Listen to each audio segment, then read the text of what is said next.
So, I've been interested in being more with it during sex and seeing if that mindfulness can add new layers to my experience with sexual pleasure. And that is how I started to become more interested in breathwork. Being present is one of life's greatest challenges, as we are hardwired to live in the familiar past, playing old scenarios in our heads like movies in a constant loop, or in the predictable future.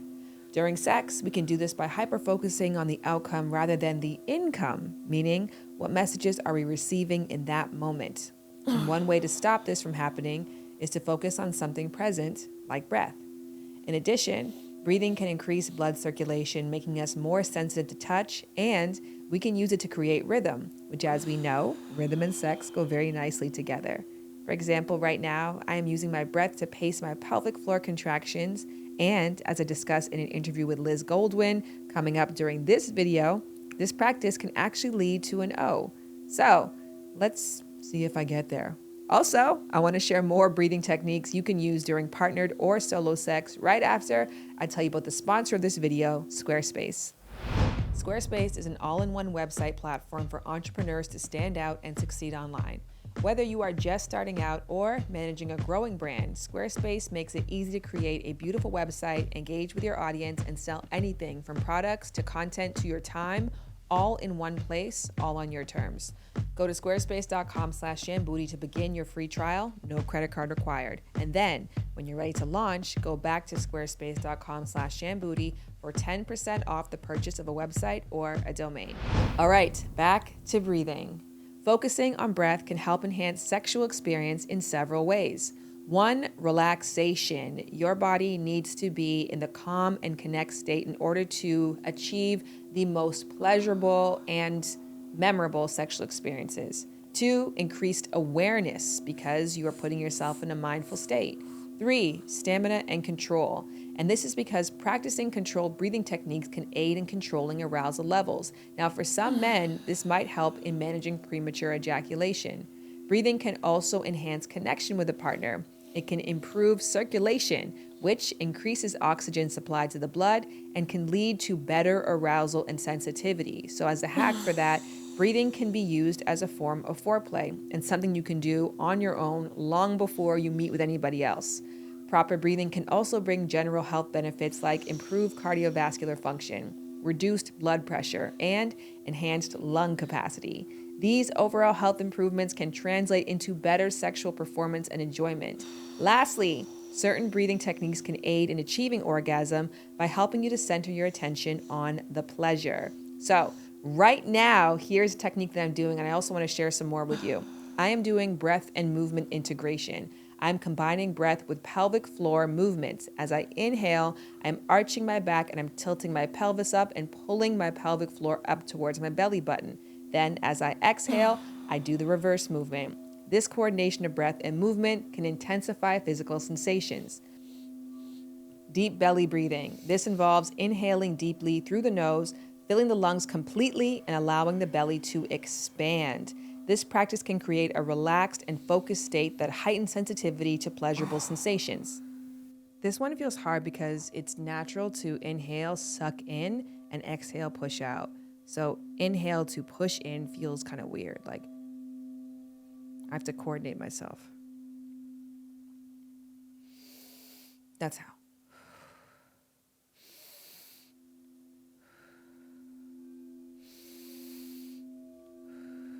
And it looks woo-woo when I'm doing this. I'm really just focusing on the action itself. That's really it. And that's what's creating this sense that I'm like going off to a different place. I'm not going to a different place. I'm actually really, really here.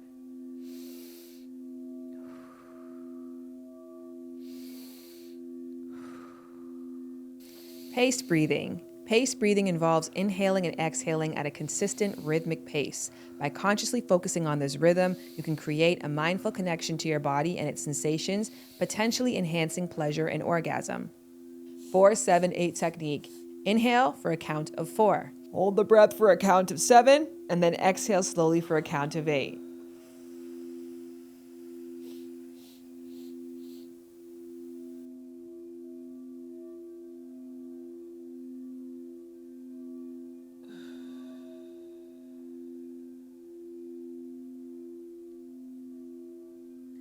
Feels really good. Circular breathing. This continuous flowing breath involves no pauses between inhales and exhales. It can create a trance-like state that heightens awareness of physical sensations and emotional connection. Sensual breath awareness. Encourage yourself or your partner to breathe audibly, paying close attention to the sounds and feelings of the breath. The focus can draw attention to the body, enhancing awareness of pleasure. I find this really tiring. I actually don't like this one that much. I feel tired right now. Oof. Visualization with breath. As you breathe, visualize the breath flowing to the areas of your body that are experiencing pleasure. Imagine the breath enhancing and spreading the pleasure throughout your body. This one's really hard, maybe for a novice like myself, because I'm focused on the breathing. So focusing on the visualization and the breathing is a little difficult. But the times that I am able to, it feels good. All right, it is important to note that it is not a goal-oriented practice because it's about increasing pleasure. You should enjoy doing this. So don't continue till you get an O. Continue until you feel like you're done. Now, I'm still a novice in this space, so I wanted to bring in the voice of an expert who really knows what they're doing.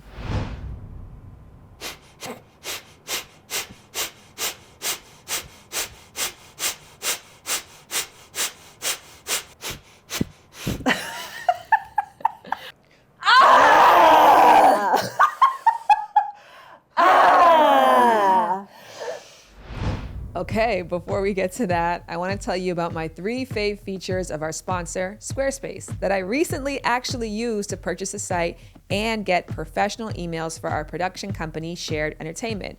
So we now own shared-end.com. Okay, so Appointments is a new feature that I'm now using. Squarespace provides everything you need to manage your schedule, accept secure payments, send automatic reminders, and beautifully showcase your services and more. Speaking of beautiful, you have to check out the Fluid Engine, their next generation website design system that allows you to unlock unbreakable creativity from your browser or do it all on your phone. Lastly, if you've been considering doing merch like I have, check out Squarespace because they do it all. Help you design your products, handle production, inventory, and shipping. There's also their mailing list management, analytics, e-commerce, and so much more. So if any of these have piqued your interest, just go directly to squarespace.com/shambooty now for a free 2-week trial. No credit card required. And then when you love what you have seen there and are ready to launch, go back to squarespace.com/shambooty for 10% off the purchase of a website or domain. Hi, Liz. Hi. I thought it was only fitting because we're going to be talking about breath work, specifically orgasmic breath work. Yes. And today has been a day for both of us. Now all 3 of us, Ryu as well. Yes. So I want you to tell me about your day. I'll tell you about mine. And then it's too hard? Do you want to go with Daddy upstairs then? Come on. Bring that with you. Do you want to bring it with you and get Daddy's help? You know, it's a good thing to... Oh! Yay! You did it! This is my new book, Sex, Health, and Consciousness, which I was saying is, I think, the best thing I've ever done. And I've written 3 books, so... I, for some reason, knew that you were an expert in breath work. Why did I know that? And is that accurate? I don't know that I would say I'm an expert, but I do a lot of breath work, and we do a lot of meditation and breath work on the Sex Ed. We on our site, thesexed.com, and on our podcasts. Actually, I do a lot of guided meditation. I think our last 4 podcasts have been guided meditations, using breath, using sound, using sound bowls. I love giving people free tools because life is chaotic. Whether you're a mom or whether you're a human being existing on the planet in 2023, these are some intense times we're living in, and I think that having free tools to center and ground yourself really quickly is essential. You know, whether it's literally if you're frustrated going like this, because kids can do that too, right? Or learning really short techniques like a 4-7-8 breath, which is breathing in for 4 counts, holding it for 7 counts, and going out for 8 counts. Or you can use breath work to literally get high naturally, or to increase your orgasm pleasure potential. How does that happen? How is the link between breath and orgasm? Well, I think we always forget about the mind-body connection when it comes to sex. So the basis of my work and the Sex Ed's work is really to integrate sex, health, and consciousness and look at sex holistically. Because I don't believe that sex is something that is an act you have to do with someone else or has to culminate in orgasm. I look at sex or sexual energy as creative energy, life force energy, your prana, your mana, your chi. I think some of the things that we traditionally think of during exercise, like thinking about that mind-body connection in our breath, we forget about it when it comes to sex, right? And so sometimes even like if you're in your head a lot during sex or you're having trouble coming, it's because you're not in your body. And I feel like what I try to do with this stuff is integrate it. I try to ground all of it with facts, with science, with data, because I'm not out here being all goopified and like saying, let's, put crystals in our pussy and like, howl at the moon. Although I do totally howl at the moon. I'm not gonna lie. And there's a crystal in me right now. There's not a crystal in me right now, but I do. There is probably a crystal in my handbag. No, I guarantee there's like a black tourmaline in my handbag probably right now. But I also ground everything with science and fact and history. And so in the book, when I talk about practices like Tantra or breathwork or even the duality of masculine, feminine, yin yang, I'm grounding it in history. And I'm grounding things in science. And I think that's really important because I think, these are not new practices, any of them. A lot of them have been originated, in Eastern cultures and religion and in indigenous cultures. So they've been practiced since the dawn of time. Yeah, and whether you marry breathwork to a chakra or to something that is grounded more in sacred sexuality, or you just do it because breathing and inviting oxygen into your body definitely changes the mechanics of how things run. I think that's what makes this practice in particular so interesting. I had a conversation with a male sex coach who lives in Bali, where the rest of them live. Yeah. Was he like, hey girl, let me get up in that yoni. No, I received a download for you. He was so completely he's actually very fascinating because he's a little bit robotic, but really, he's a really smart guy, Alex Grundy. But he was, we're talking about the sounds of sex, and he was like, oh, my sex sounds like, and I was like, what? Because we either think of the masculine and the sexuality form as grunts and moans or silence altogether. So that was interesting to me to think about, well, why doesn't my sex sound like that? And what am I missing out on? So that's why I brought you here today. I think some of the best sex I've ever had is with a partner who was willing to learn breath work with me. And I literally had cervical orgasms and blacked out. Because we were so connected in that way. And this was someone who I was in love with and I was in a relationship with, but he wasn't spiritual hippy-dippy at all. He was just really willing to learn and go there with me. And I think at this point in my life, I'm interested in transcendent sex. And I really do feel like the way that I approach everything in life is intentional. So why wouldn't I bring that to my sexuality? I love that. Well, can I be that sex partner with you today? Is Yes. that weird? I was like, how do I ask you? Can we have an orgasmic breathwork experience together? We can, but I want to tell you that the first time I tried this technique I'm going to teach you, and actually I have a podcast that's really short, it's 15 minutes if people want to try it at home, called Orgasmic Breath Meditation. And the first time I tried to do this, I did not have an orgasm in 15 minutes, okay? Okay. Yeah, so, let's not, Rome wasn't built in a day. I don't think I'm going to have an orgasm. Yeah, practice makes perfect. It's really more about, what I like to do is first get people to just notice their genitals when they're breathing. The cover of my book says, in this eye, it says, free your mind and your ass will follow. Meditate, masturbate, and manifest. Oh my gosh. Because I'm a big George Clinton fan. Yeah. And, he has an album it's titled Free Your Mind and Your Ass Will Follow. The second step of a really simple orgasmic breath is to link our breath with those kegels, right? Okay, so we know that to do a kegel, it's you're stopping the flow of urine or you're squeezing gently. So the breath that I like to teach is almost like you're sucking in with a straw. So like this. Now, while I'm doing that breath, I'm squeezing my kegels from the very bottom, and I'm really trying to imagine that breath traveling from my genitals, through my stomach, through my chest, all the way up. And almost you could imagine it going out the top of your head. So the in breath is like with holding the Kegels. And then I'm still squeezing my Kegels the entire time, and then I'm going to slowly exhale all the way back out like this.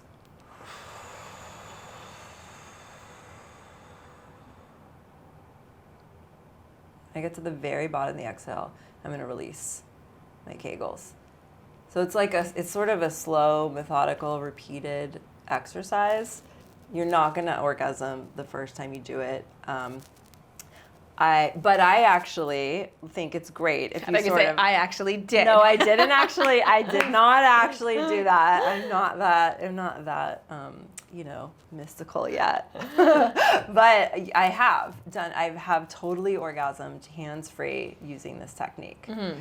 And I think it's a really cool idea to like take yourself on a date.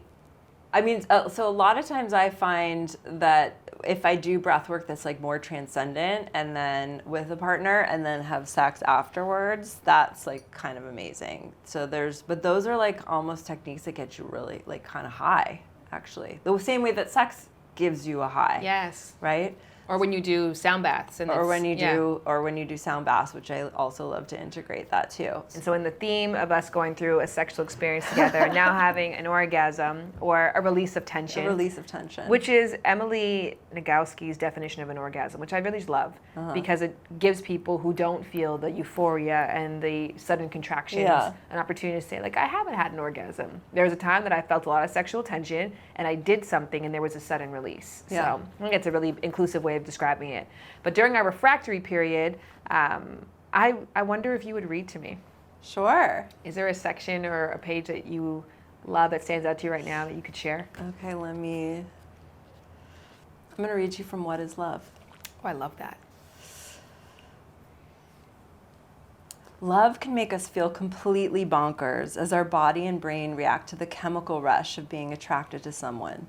Research on the first stages of love and cocaine addiction show that both cause increased activity in the brain and nervous system, as well as intensified nervous system arousal as dopamine and norepinephrine surge. They also both link pleasure to desire for sex or coke, sleeplessness, euphoria, and loss of appetite. Cocaine addiction and falling in love can induce obsessive behavior. New lovers tend to think about each other 95% of the time, as would someone jonesing for their next fix. Love can feel like an addiction, hence the expression, love is a drug. Withdrawal symptoms in our brain from both cocaine and opioids can also mirror the effects of heartbreak from romantic love. When I think back to my first love at 13 years old, I associate the feeling with losing myself. Failing all of my classes that semester, talking on the phone with him every night until the sun came up, being sleepless, disoriented, and crushing on him beyond measure. I changed my schedule, priorities, and desires to suit the romance. I was utterly intoxicated, bewildered by his eyes and locks of hair falling over thick brows. He was the first super dreamy Peter Pan bad boy I lost my heart to. Unfortunately, not the last. I thought I would die without him. It may have been my teen hormones going wild, but I was madly, crazily in love. I discovered perception-altering drugs, LSD and cannabis, around the same time as I was exploring this new feeling. Both my infatuation and the highs were blissful escapism. I felt like I was transcending, surrendering to alternate universes. Reflecting on it now, I see how linked the feeling between love and drugs was for me. The feeling of being engulfed in temporary state, followed by some kind of crash. Now love feels more like sinking into a warm bath in a lover's embrace than completely forgetting myself. Liz, thank you so much. Thank you. Where can people go to find you? Tell them how they buy the book and support you. You can buy the book anywhere where you buy books. I also actually voiced the audio version of it. Although this has footnotes, which had a lot of research, so I didn't read the footnotes, but print is not dead. So either way, anywhere where you buy books, you can get the book, and it's also just came out in Spanish, which is very exciting if you're Spanish-speaking native. And you can find me at The Sex Ed on Instagram, or our website is The Sex Ed, our podcast is The Sex Ed, and I'm Goldilocks G.